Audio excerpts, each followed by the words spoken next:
after my brother found out that I was getting married. He deliberately scheduled his wedding for the same date. My parents just said, "You have to move yours. Derek already planned everything." I replied, "I've already paid for everything. I can't just cancel it," and refused. Now, after none of our relatives showed up to my brother's wedding, my parents are demanding that I pay them back the $75,000 they spent on it. So look, I never thought planning a wedding would be easy. Everyone told me it's stressful, expensive, and brings out the worst in people. But honestly, when Kate and I picked September 14th as our wedding date, everything just felt right for the first time in months. We met exactly 3 years ago on that same day, and I thought it would be this beautiful symbol of our new life together. Real cheesy stuff, I know, but I was excited. We jumped on it fast, booked this nice restaurant venue in Houston, sent out save the dates to all our relatives, locked down a photographer who actually had decent reviews, hired a DJ who promised not to play the chicken dance unless absolutely necessary. We were doing everything by the book. Kate's mom was helping with decorations. My best friend agreed to be my best man. And for once in my life, I felt like things were actually coming together smoothly. Then I told my parents. The reaction was weird from the start. My mom just kind of nodded and said something like, "Well, if that's what you decided," no congratulations, no excitement, just this flat acknowledgement like I told her I was switching car insurance companies or something equally boring. My dad didn't even look up from his phone, just gave me this little grunt that could have meant literally anything. But the weirdest part was my younger brother, Derek. He looked at me like I just announced I was taking up competitive potato farming instead of getting married. He muttered some half-hearted congrats and immediately went back to scrolling through Instagram or TikTok or whatever keeps his generation's attention span occupied for more than 5 seconds. Now, I should probably mention that Derek and I have always had this complicated relationship. He's 3 years younger than me, but somehow he's always been the golden child. When I got a B in high school, my parents grounded me. When Derek got a C, they bought him a new gaming console to help him relax from the stress. When I saved up for my first car, they made me pay every penny myself. When Derek turned 16, they surprised him with a used Honda that was honestly nicer than what I was driving at the time. I'm not bitter about it. Okay, maybe I'm a little bitter about it. But I'd made peace with the fact that my parents just connected with him differently. He was funny, charming, always knew how to make them laugh. I was a responsible one, the boring one, the one who did everything right and somehow still ended up feeling invisible. So when they reacted to my wedding news with all the enthusiasm of a DMV waiting room, I tried not to take it personally. Maybe they were just surprised. Maybe they needed time to process. Maybe I caught them at a bad time. I came up with every excuse I could think of because the alternative, that they genuinely didn't care about this huge milestone in my life, was too depressing to consider. Kate noticed, though. She always notices things like that. After we left my parents' house that day, she squeezed my hand in the car and asked if I was okay. I told her I was fine, that my family is just not super emotional about stuff. She didn't push it, but I could tell she wasn't buying what I was selling. The next few weeks were actually pretty normal. We kept planning, kept checking things off our list, kept getting more excited. Kate's family was amazing, by the way. Her mom literally cried happy tears when we told them about the engagement. Her dad gave me this big hug and welcomed me to the family. Her little sister immediately started planning her maid of honor speech. It was everything I'd hoped my own family's reaction would be. Meanwhile, my parents hadn't mentioned the wedding once since that initial conversation. No questions about the venue. No asking if they could help with anything. Nothing. I figured maybe they just weren't wedding people. Some folks get excited about that stuff. Others don't. I tried to convince myself it was fine. We sent out the official invitations about 6 weeks after announcing the date. Fancy cream-colored cards with gold lettering, the whole 9 yards. Kate spent hours picking out the perfect design. We mailed them to everyone on our list, family and friends, about 75 invitations total. My parents got theirs. Derek got his. My aunt and uncle got theirs. Everyone got theirs. The responses started trickling in pretty quickly. Kate's side of the family was all in, obviously. My college buddies confirmed they'd be there. Some of Kate's co-workers RSVP'd yes. It was exciting watching the guest list fill up with actual confirmations instead of just hopeful maybes. But here's where things started feeling off. My parents didn't RSVP. Not right away. Anyway, the deadline came and went, and nothing from them. I texted my mom asking if they got an invitation. And she said yes, they had it. They just needed to check their schedules. Their schedules. Like they had so many competing social obligations on a random Saturday in September that they couldn't commit to their own son's wedding. Derek didn't respond either. Radio silence from him, which honestly wasn't that unusual. We weren't super close. Didn't text much unless it was about family stuff or sports. But still, you'd think your brother's wedding invitation would warrant at least a quick text saying congrats or see you there. Kate started getting worried. She'd ask me every few days if I'd heard from my family, and I'd have to admit I hadn't. She suggested I call them instead of texting, so I did. My mom answered and gave me this whole song and dance about how they were definitely planning to come. They just had some things to figure out first. When I asked what things, she got vague and changed the subject. Something was brewing. I could feel in my gut. That same feeling you get when you know your boss is about to call you into their office for a serious talk, or when your girlfriend says we need to discuss something. That heavy, anxious weight in your chest that tells you bad news is coming. I started noticing other weird things too. Derek had been posting on social media constantly, which wasn't unusual for him, but the content had shifted. Lots of photos with his girlfriend. Some girl named Ashley I'd only met once at a family barbecue. Romantic dinner shots, couple selfies, that kind of stuff.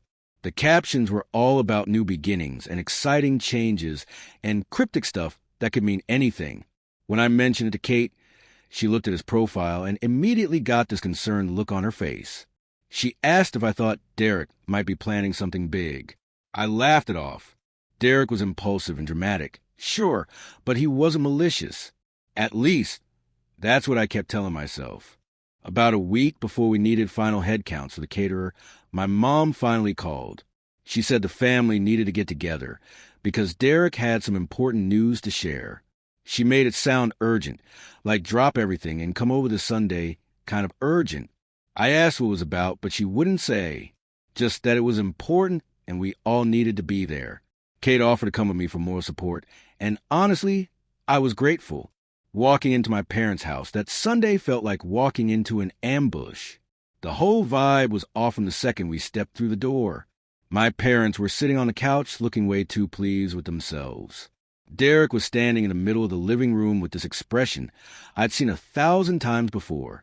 That look he gets when he's about to announce he won something or got something or achieved something that would inevitably overshadow whatever I had going on. My mom gestured for us to sit down, which already felt condescending. We're all adults here, but she was treating this like a formal family meeting where she and Dad were the bosses, and we were the employees about to get some big corporate announcement. The room felt thick with tension. Kate grabbed my hand, probably sensing I was about to hear something I really didn't want to hear. And that's when my gut feeling proved right. That heavy weight in my chest got heavier, because I suddenly realized that whatever Derek was about to announce, it was going to change everything.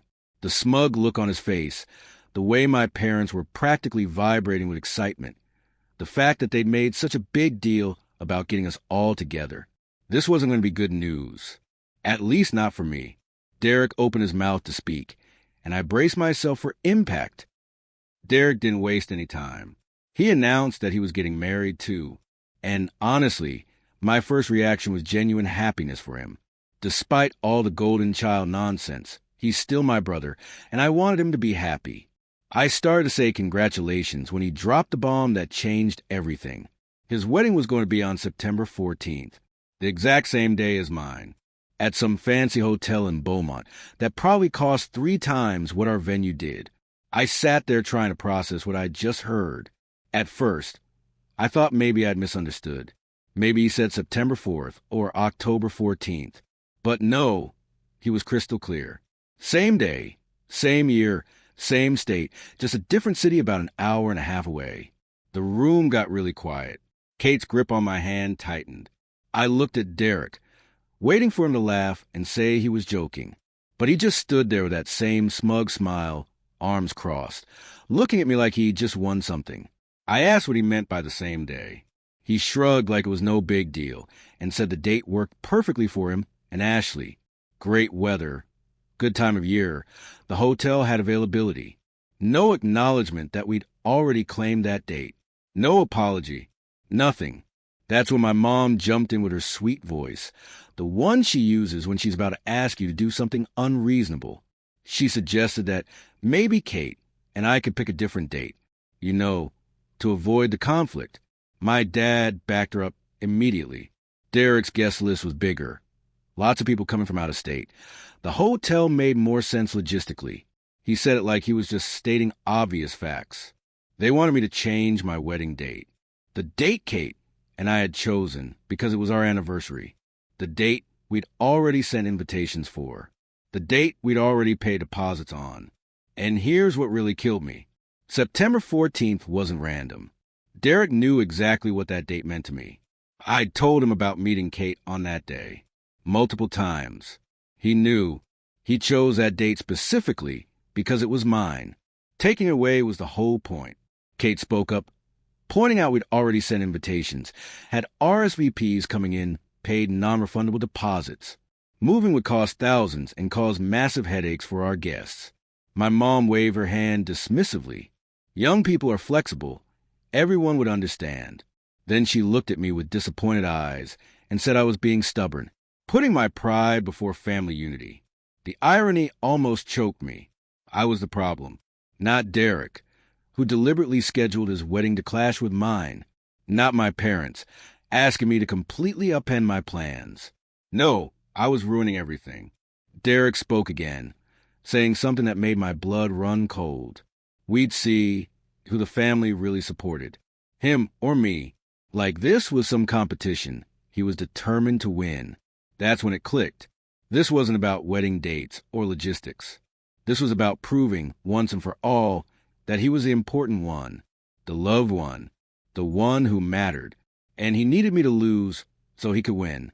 My dad actually suggested we flip a coin to decide whose wedding stayed on September 14th. Like we were kids fighting over the last slice of pizza. I stood up. Kate stood with me. I looked at each of them and realized I was done playing this game. Done being the one who always compromised, always bent, always made myself smaller, so Derek could shine brighter. I told them no. Simple as that. Our wedding was staying on September 14th, and they could come or not come, but I wasn't changing anything. My mom's face went red. She started saying something about respect and family obligations, but I was already heading for the door. Kate was right behind me. As we left, I heard Derek laugh. Actually laugh. The drive home was quiet. My hands were shaking on the steering wheel. I felt like I'd been punched in the gut by the people who were supposed to have my back. When we got home, I poured myself a drink and sat on the couch. Kate asked what Derek's angle was. Why go through all this trouble? I told her the truth. Because he could. Because he'd always been able to. Because my parents would always choose him over me, and he knew it.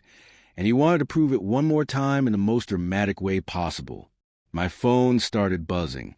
Text messages from my mom.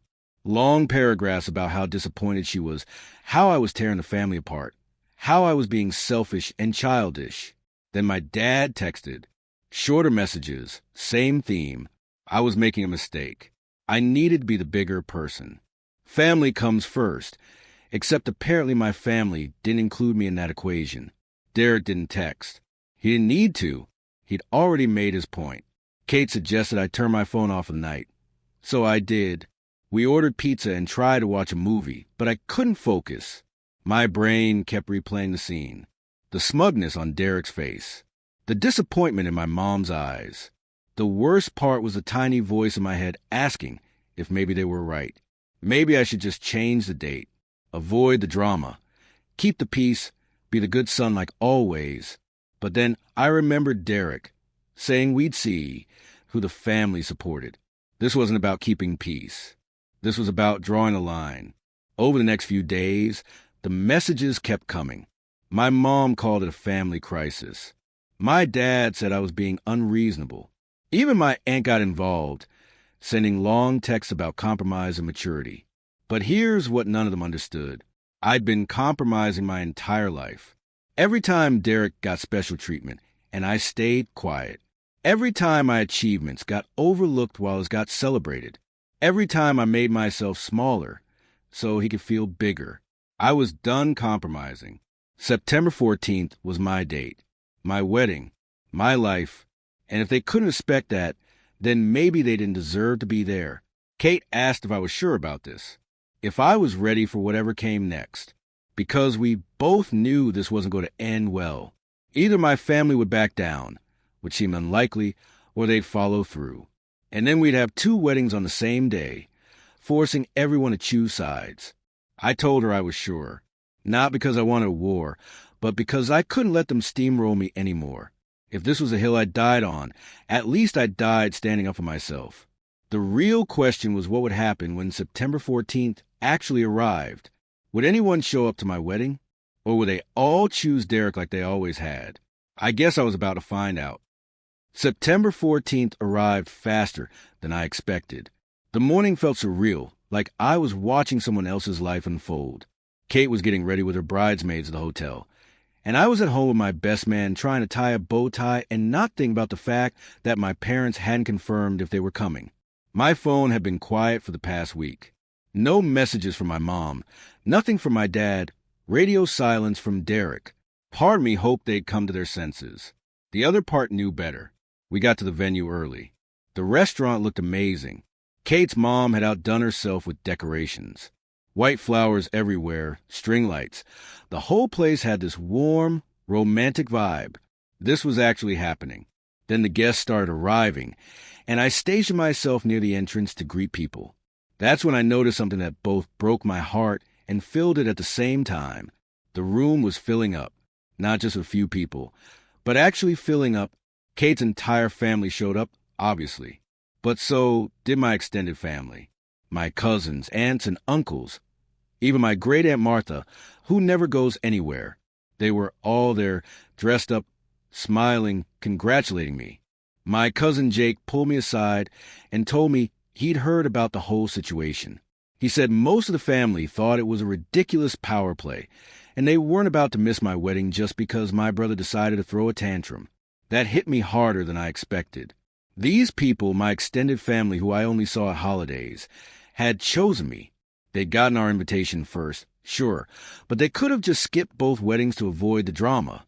Instead, they showed up, but there were 3 empty chairs at the family table, the ones reserved for my parents and Derek.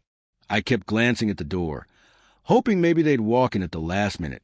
But as the ceremony start time got closer, and those chairs stayed empty, reality set in. They weren't coming. They'd actually chosen Derek's wedding over mine. Kate found me staring at those empty chairs about 10 minutes before we were supposed to start. She took my hand and asked if I was okay. I lied and said yes, but she saw right through it. She told me something I needed to hear.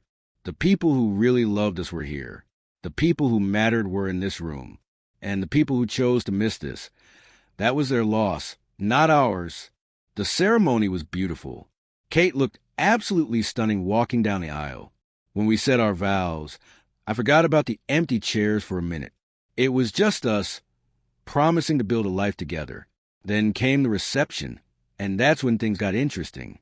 My phone started buzzing during dinner. I ignored it at first, but then Kate's phone started going off too, and then my best man's phone. Something was happening.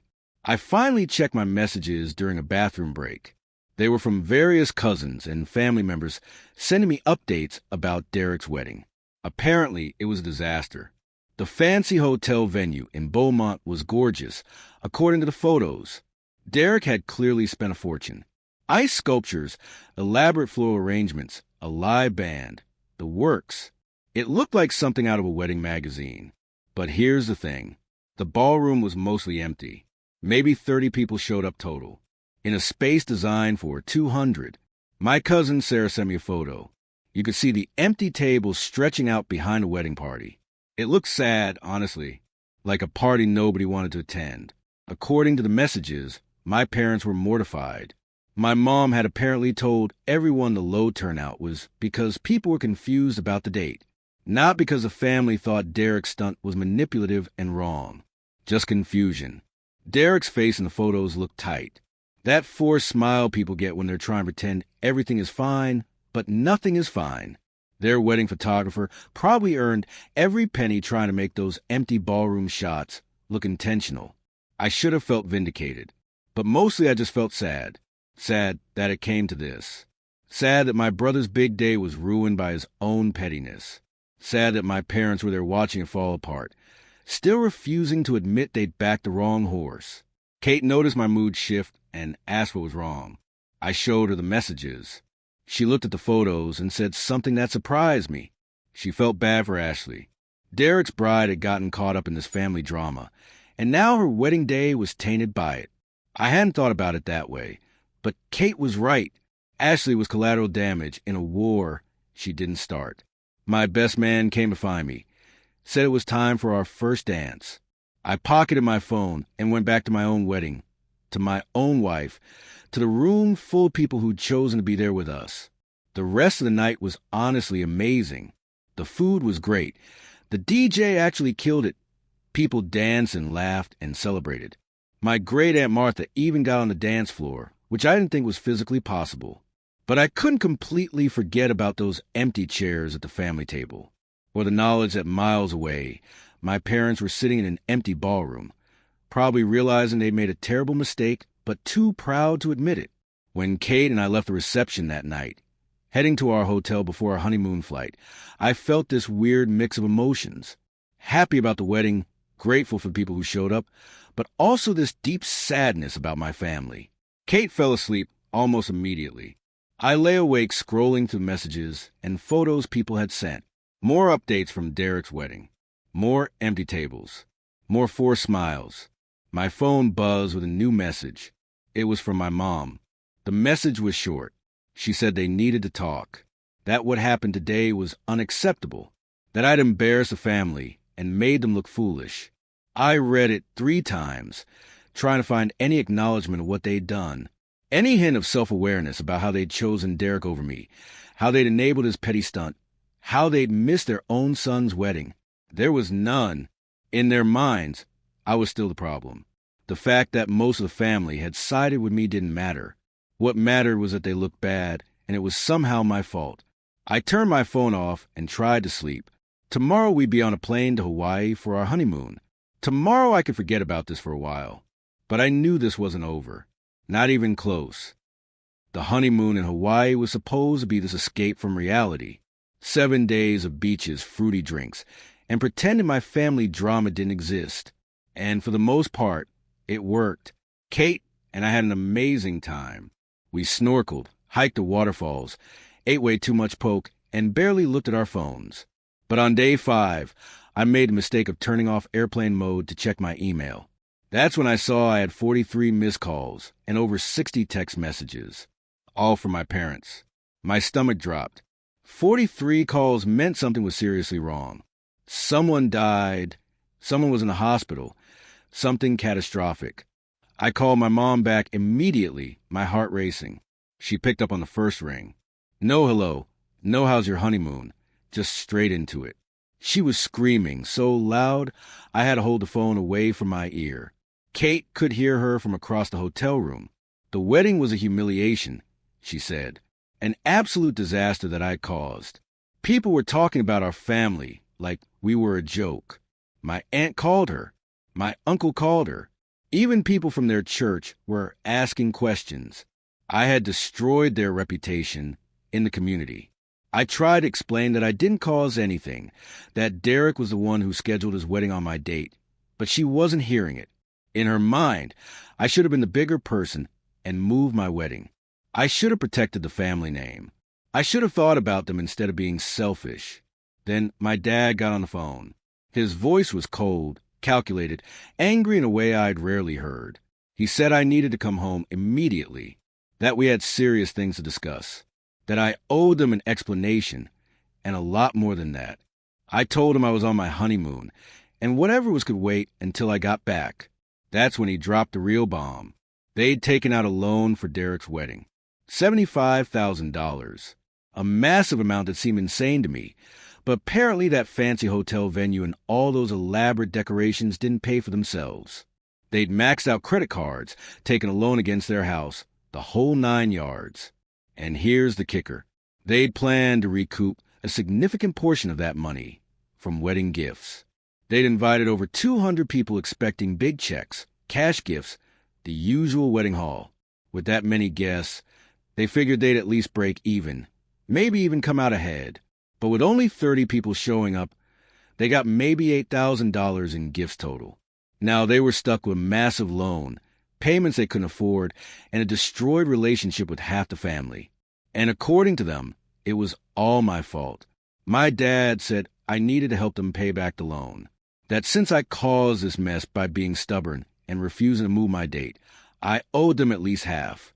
$37,000. Just like that. I actually laughed. Not because it was funny, but because the audacity was so ridiculous I couldn't process it any other way. They wanted me to pay for my brother's wedding because their manipulation didn't work out the way they planned. My mom started crying on the phone. Real tears, not the fake ones she used to use when she wanted to do something as a kid. She said they might lose their house, that they couldn't afford the payments, that I was destroying their lives and didn't even care. Part of me felt guilty. That old instinct to fix things, to be the good son, to solve everyone's problems. But then I remembered the empty chairs at my wedding. I remembered Derek's smug face when he announced his date. I remember my mom telling me to move my wedding like it was no big deal. I told them no, absolutely not. I wasn't paying a dime for a wedding I didn't attend, for a brother who deliberately tried to sabotage my special day, for parents who chose favoritism over fairness. They made their choice, and now they had to live with the consequences. My dad's voice got dangerous. He said I was making a huge mistake. That family is supposed to help family. That I was selfish and cruel, and everything he'd apparently always thought about me, but never said out loud until now. My mom took the phone back and said something that honestly broke whatever was left of our relationship. She said I had always been jealous of Derek, that I'd always resented him for being more successful, more likable, more everything. And now I'd finally found a way to destroy him, and I was enjoying it. The projection was stunning. They'd spent my entire life making me feel less than, and now they were accusing me of being jealous and vindictive, like I was the villain in a story where I was actually just trying to have a normal wedding on a date that meant something to me. Kate took the phone from my hand. She'd heard enough. She told my parents, very calmly and very firmly, that they needed to stop contacting us, that what they were asking was unreasonable and manipulative, that we were on our honeymoon, and they were ruining it with their drama. Then she hung up, just straight up ended the call. I'd never loved her more than I did in that moment, but my phone kept buzzing, text after text from my mom. Some were angry, calling me ungrateful and selfish. Some were pleading, begging me to reconsider. Some were guilt trips about how they sacrificed so much for me growing up, and this was how I repaid them. My dad sent one text that was just a screenshot of their loan statement. $75,000 at 18% interest. Monthly payments of almost $2,000. It looked terrifying, honestly. I almost felt bad. Almost. Then I remembered that they took out that loan knowing they were playing games with wedding dates. They gambled that everyone would choose Derek over me, and they lost. That wasn't my problem to solve. I blocked their numbers. Both of them. Kate suggested I block Derek too, so I did. We spent the last 2 days of our honeymoon actually relaxing, actually enjoying ourselves, actually being newlyweds instead of family therapists. But on the plane ride home, reality started creeping back in. I just cut off my entire immediate family. My parents, my brother, everyone, they weren't going to let this go. The loan was real. Their financial problems were real, and they genuinely believed I owed them. Kate held my hand during the flight and asked what I wanted to do. If I wanted to try to fix things somehow, find some middle ground, rebuild some kind of relationship. I told her the truth. I didn't know. Part of me wanted my family back. The family I thought I had. Anyway, the one where parents love their kids equally and brothers support each other. But that family never existed. It was always conditional, always a competition, always about Derek being the golden child and me being the backup plan. And I was done pretending otherwise. The question now was what they'd do next. Because people desperate for money do desperate things. And my parents were definitely desperate. Turns out, desperate people do exactly what you'd expect. My parents showed up at our apartment 3 days after we got back from Hawaii. Kate answered the door while I was at work, and they tried to push their way inside. She didn't let them in. She told them to leave or she'd call the police. They left, but not before my mom screamed that I was destroying their lives. They tried other tactics too. My mom called my boss at work, spinning some story about a family emergency and how I needed to call her immediately. My boss, thankfully, saw through it and gave me a heads up instead. My dad somehow got Kate's parents' phone number and called them, trying to get them on their side. Kate's dad shut that down real quick. The most pathetic attempt was when Derek finally reached out. He sent me a long email about how I'd always been jealous of him, how I'd sabotaged his wedding on purpose, and how I needed to man up and help our parents. The lack of self-awareness was almost impressive. He still couldn't see that he created this entire mess by scheduling his wedding on my date.